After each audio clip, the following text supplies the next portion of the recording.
سیدنا معاذ بن انس جہنی سے روایت ہے کہ رسول اللہ صلی اللہ علیہ وآلہ وسلم نے فرمایا، میری امت شریعت پر ثابت قدم رہے گی جب تک ان میں یہ 3 باتیں ظاہر نہ ہو جائیں گی: 1 علم کا اٹھ جانا، 2 زنا کی یعنی حرامی اولاد کی کثرت ہو جانا، اور سکارون کا ظاہر ہونا۔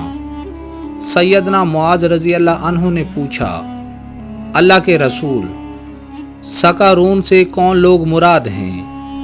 آپ صلی اللہ علیہ وآلہ وسلم نے فرمایا، آخر زمانہ میں ایسے لوگ آئیں گے جو ملاقات کے وقت سلام کے بجائے ایک دوسرے کو گالیاں دیں گے۔